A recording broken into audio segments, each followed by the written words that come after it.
శ్రీ గణేశాయ నమః. కార్తీక పురాణము 9వ రోజు పారాయణము. విష్ణు పార్షద యమదూతల వివాదము. ఓ యమదూతలారా, మేము విష్ణుదూతలము, వైకుంఠము నుండి వచ్చితిమి. మీ ప్రభువుకు యమధర్మరాజు ఎటువంటి పాపాత్ములను తీసుకొని రమ్మని మిమ్ములను పంపెను అని ప్రశ్నించరి. అందుకు జవాబుగా యమదూతలు, విష్ణుదూతలారా, మానవుడు చేయు పుణ్య పాపాదులను సూర్యుడు, చంద్రుడు, భూదేవి, ఆకాశము, ధనుంజయాది వాయువులు రాత్రింబవళ్ళు సంధ్యాకాలం సాక్షులుగా ఉండి ప్రతిదినం మా ప్రభువు కడకు వచ్చి విన్నవించుచూ ఉందురు. మా ప్రభువులు వారికి వారి కార్యకలాపములను బట్టి చిత్రగుప్తునిచే చూపించి ఆ మనుజుని అవసాన కాలమున మమ్ము పంపి వారిని రప్పించెదరు. పాపులు ఎటువంటి వారో వినుడు.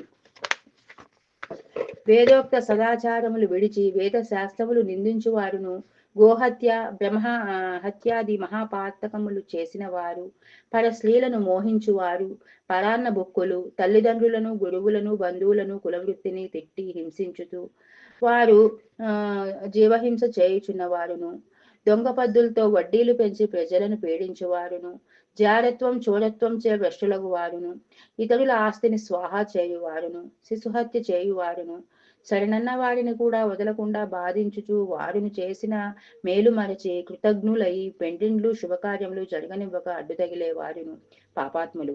వారు మరణించగానే తన కడకు తీసుకురమ్మని నరకమందు పడద్రోసి దండింపుడని మా యమధర్మరాజు గారి ఆజ్ఞ అని. అటులుండగా ఈ అజామీలుడు బ్రాహ్మణుడై పుట్టి దురాచారములకు లోనై కులభ్రష్టుడై జీవహింసలు చేసి కామాంధుడై వారి వరుసలు లేక సంచరించిన పాపాత్ముడు. వీనిని విష్ణులోకమునకు ఎట్లు తీసుకొని పోవుదురు అని అడుగగా విష్ణుదూతలు, ఓ యమకింకరులారా, మీరంతా అవివేకులు, మీకు ధర్మసూక్ష్మములు తెలియవు. ధర్మసూక్ష్మములు ఎట్టివో చెప్పిదము వినుడు. సజ్జనులతో సహవాసము చేయువారును, జప దాన ధర్మములు చేయువారును, అన్నదానము, కన్యాదానము, గోదానము, సాలగ్రామ దానము చేయువారును, అనాథ ప్రేత సంస్కారములు చేయువారును, తులసీవనమును పెంచువారును, తటాకములు త్రవ్వించిన వారును, శివకేశవులను పూజించువారును, సదా హరినామ స్మరణ చేయువారును, మరణకాలమందు నారాయణ అని శ్రీహరిని గాని శివ అని శివుని గాని స్మరించువారును, తెలిసి గాని తెలియక గాని మరే రూపమున గాని హరినామ స్మరణ చెవినబడిన వారును పుణ్యాత్ములు.